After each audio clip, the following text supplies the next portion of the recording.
Hello दोस्तों, नमस्कार। कैसे हो आप सभी? उम्मीद करता हूँ अच्छे होंगे। दोस्तों, आज हम लोग वन रक्षक, वनपाल और पटवार के लिए इंडिया जीके के बारे में डिस्कस करेंगे। दोस्तों, भारत के सामान्य ज्ञान के बारे में आज का जो हम टॉपिक डिस्कस करेंगे वो है प्राचीन भारत का इतिहास, एंशिएंट हिस्ट्री ऑफ इंडिया। ठीक है, प्राचीन भारत के इतिहास के बारे में अत्यंत महत्वपूर्ण पहलुओं पर हम लोग आज प्रकाश डालेंगे और अत्यंत महत्वपूर्ण प्रश्नों पर हम लोग चर्चा करेंगे।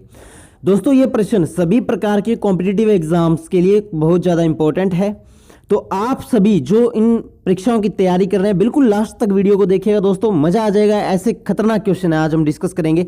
चलिए स्टार्ट करते हैं। प्राचीन भारत का इतिहास, प्रश्न संख्या 1।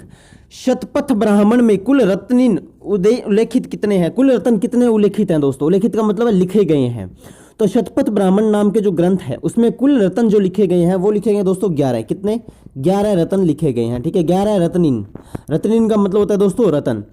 अब देखो, शतपथ ब्राह्मण जो है वो प्राचीन भारत का एक ग्रंथ है जिसके अंदर 11 रत्न उल्लेख किए गए हैं। तो सी इसका क्या है? करेक्ट ऑप्शन हो जाएगा। अगला क्वेश्चन है, रत्निन क्या थे? अब देखो दोस्तों, आप यहां पे ध्यान से देखना, थोड़ा सा डीप पढ़ो दोस्तों। ये इंडिया जी के है। यहां पे इसने कहा है रत्निन। रत्निन का मतलब क्या होता था? पदाधिकारी होते थे दोस्तों। क्या होते थे? पदाधिकारी होते थे। तो शतपथ ब्राह्मण में कितने पदाधिकारी थे? शतपथ ब्राह्मण जो शासन था उसमें 11 पदाधिकारी थे। जैसे अधिकारी होते ना वैसे। अब देखो यहां पे आगे रत्निन क्या थे? तो रत्निन क्या थे दोस्तों? वैदिक कालीन महत्वपूर्ण पदाधिकारी, जो वैदिक काल में सबसे ज्यादा पावरफुल जो ऑफिसर्स थे, जो पदाधिकारी थे, उन्हें बोलते हैं रत्निन। क्या बोलते हैं दोस्तों? उन्हें रत्निन बोलते हैं। ठीक है, क्या बोलते हैं? उन्हें रत्निन बोलते हैं। ठीक है दोस्तों, तो सी इसका करेक्ट ऑप्शन हो जाएगा। अगला क्वेश्चन है, ऋग्वेदिक परिवार पितर सत्तात्मक 100 भेड़ों गांव देने के अपराध में पिता ने उसे अंधा कर दिया था, वह पुत्र कौन सा था? ऋग्वेदिक परिवार था जो 100 भेड़ें जो थी वो गांव को दे दी थी, उसके अपराध में पिता ने उसे अंधा कर दिया था। वो पुत्र कौन सा था दोस्तों? वो पुत्र था ऋजशव। कौन सा था? ऋजशव। याद रखिएगा, ऋजशव। ऋजशव, ठीक है ना। उसने क्या किया था? 100 भेड़ें गांव दे दी थी। ठीक है, 100 भेड़ों को गांव में दे दिया था। इसके कारण उसके पिता ने उसे अंधा कर दिया था। अब देखो दोस्तों, याद कैसे रखोगे? ये देखो, यहां पे ऋग्वेदिक परिवार है, त्रय सितारो है ना, त्रिग्वेदक परिवार। तो त्रिग और त्रिजशव नाम मिलते जुलते हैं, तो याद रखिएगा त्रि से त्रि, तो त्रि से त्रिग्वेदक और त्रि से त्रिजशव। तो बी इसका क्या हो जाएगा? करेक्ट ऑप्शन हो जाएगा। थोड़े से हार्ड क्वेश्चन है, मैं मानता हूं, क्योंकि दोस्तों ये इंडिया जीके है। ठीक है ना, पुराने भारत के इतिहास के बारे में हम लोग डिस्कस कर रहे हैं, लेकिन पढ़ना तो आपको पड़ेगा। ठीक है, फोर्थ क्वेश्चन क्या कहता है? किस ब्राह्मण ग्रंथ में कहा गया है कि गायत्री मंत्र का प्रारंभ ब्राह्मण, क्षत्रिय और वैश्य अलग अलग ढंग से करें? गायत्री मंत्र जो होता है ओम भूर्भुवः स्वः तत्सवितुर्वरेण्यम, जो आप पढ़ते हो, उसका जो है एक ब्राह्मण ग्रंथ में एक उल्लेख दिया गया है कि अगर यदि ब्राह्मण करेगा तो उसको अलग तरीके से स्टार्ट करेगा, क्षत्रिय करेगा तो उसको अलग तरीके से स्टार्ट करेगा, वैश्य करेगा तो उसको अलग तरीके से स्टार्ट करेगा। तो वो किस ग्रंथ के अंदर कहा गया है दोस्तों? तो वो कहा गया है शतपथ के अंदर। किसके अंदर कहा गया दोस्तों? शतपथ के अंदर वो कहा गया है। ठीक है ना, शतपथ के अंदर। शतपथ में ये कहा गया है कि 3 बिरादरियों को बांट दिया गया है, एक ब्राह्मण को, एक क्षत्रिय को और वैश्य को।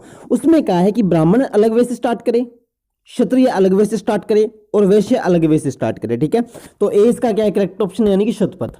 अगला प्रश्न है, वैदिक समाज का संगठन कबीलाई था, कबीले की समूची जनता मिलकर क्या कहलाती थी?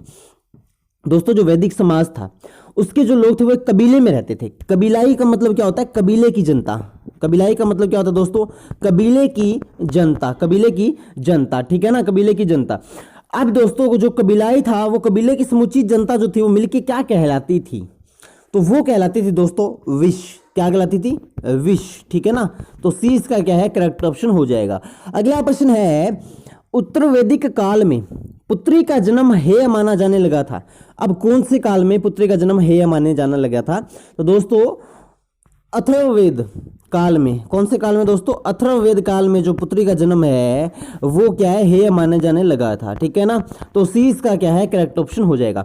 अगला क्वेश्चन है, उत्तर वैदिक युग में युद्ध में बंदी बनाए गए लोगों को किस वर्ण में शामिल किया जाता था?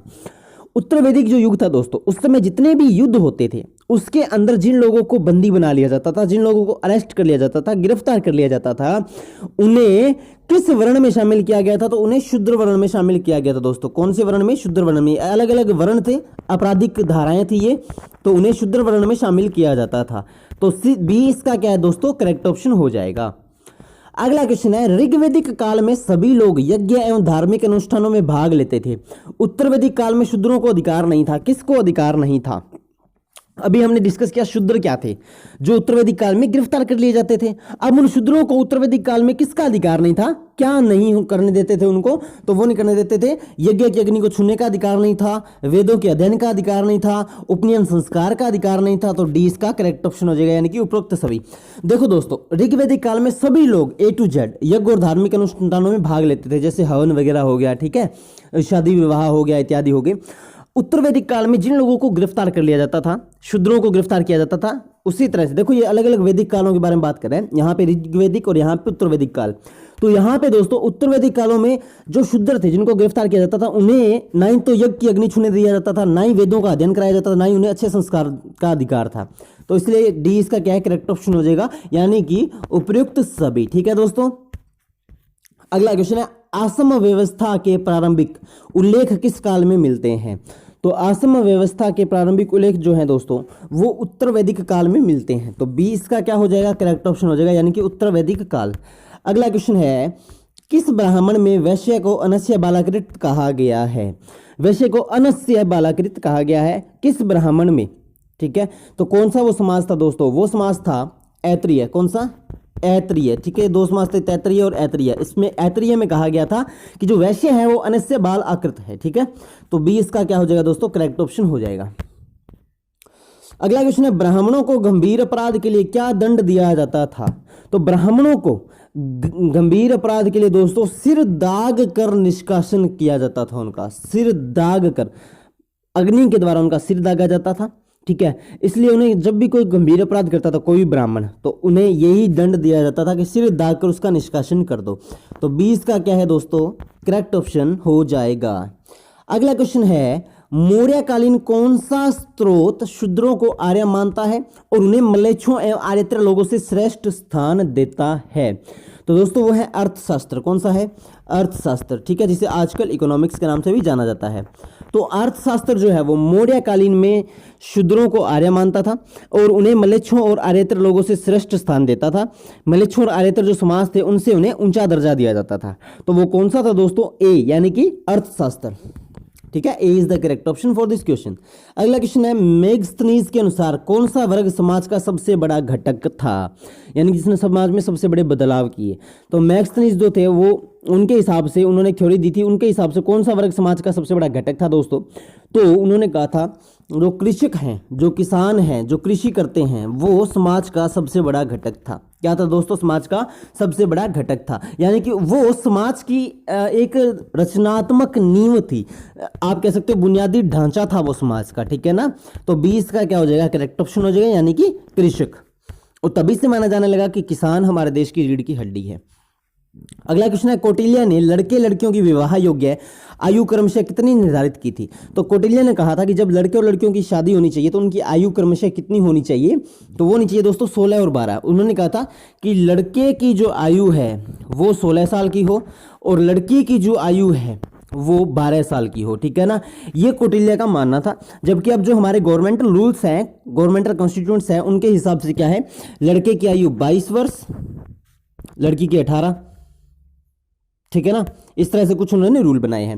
लेकिन पहले क्या था? 16 और 12 था। ठीक है, 16 और 12, 16 का लड़का होना चाहिए और 12 की लड़की होनी चाहिए, यानी कि 4 साल का गैप पहले रखा जाता था, 4 साल का अभी रखा जाता है। ठीक है, बट फर्क इतना है, अब 18 से 22 हो गया है, पहले 16 से 12 था। ठीक है, तो A is the correct option for this question. अगला क्वेश्चन है, जैन एवं बौद्ध धर्मों ने अपने द्वारा सभी वर्णों के लिए खोल दिए थे महात्मा बुद्ध के प्रथम शिष्य कौन से थे? जैन और बुद्ध धर्म ने सभी वर्ण जो खोले थे वो महात्मा बुद्ध के प्रथम शिष्य थे। और वो प्रथम शिष्य कौन से थे? तो वो प्रथम शिष्य थे दोस्तों शूद्र। कौन से थे? शूद्र। जी हाँ, जिन्हें कभी कोई अधिकार नहीं दिया गया, ना ही तो यज्ञ की अग्नि को छूने का अधिकार था, ठीक है ना, ना ही उन्हें किसी यज्ञ में शामिल होने का अधिकार था, ना ही उन्हें विशेष संस्कारों का अधिकार था। वो लोग जो थे वो महात्मा बुद्ध के प्रथम शिष्य बने। ठीक है, तो सी इसका क्या हो जाएगा, करेक्ट ऑप्शन हो जाएगा।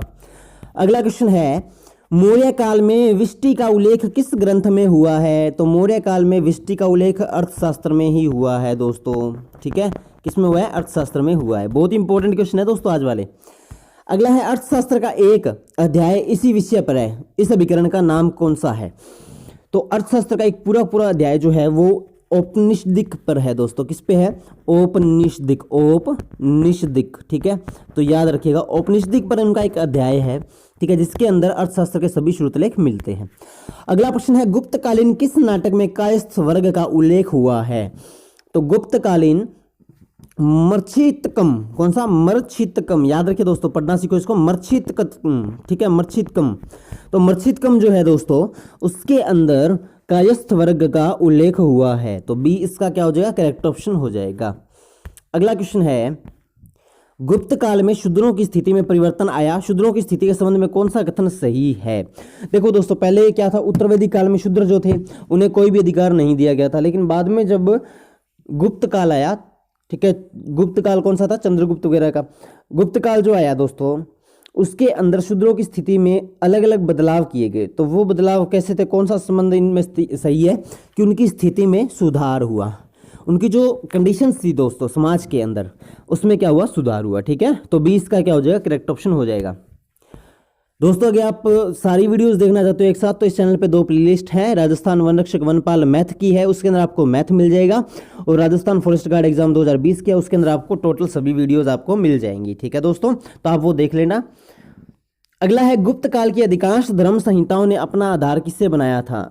तो गुप्त काल की अधिकांश धर्म संहिताओं ने अपना आधार जो है वो बनाया था मनुस्मृति को। किसको दोस्तों? मनुस्मृति को। ठीक है, तो 20 का क्या हो जाएगा, करेक्ट ऑप्शन हो जाएगा। ठीक है, मनुस्मृति एक ग्रंथ है। अब दोस्तों ये थे आज के प्राचीन भारत के इतिहास के बहुत ही महत्वपूर्ण, बहुत ही प्यारे प्यारे क्वेश्चन। ठीक है, कैसे लगे? अब दोस्तों आप व्हाट्सएप ग्रुप ज्वाइन करना चाहो तो नीचे लिंक डिस्क्रिप्शन में दिया है, कोई कॉन्टैक्ट है, क्वेरी है तो भी आप कॉन्टैक्ट कर सकते हो, डिस्क्रिप्शन बॉक्स में आपके लिए हेल्पलाइन दी हुई है। इसके अलावा दोस्तों वीडियो कैसे लगी बताना जरूर कमेंट करके, आपको क्वेश्चन कैसे लगे। ठीक है, और दोस्तों मैथ की वीडियो आती है शाम को, तो शाम को भी आप अपडेट रहिए। ठीक है, किसी तरह कोई क्वेरी आप कमेंट बॉक्स में भी लिख सकते हो, कमेंट कीजिए, दबा के कमेंट कीजिए, दबा के शेयर कर दीजिए वीडियो को, और दबा के चैनल को सब्सक्राइब कर दीजिए। ठीक है दोस्तों, मिलते हैं नेक्स्ट वीडियो में, तब तक के लिए बाय बाय, टेक केयर, जय हिंद, जय भारत, जय राजस्थान।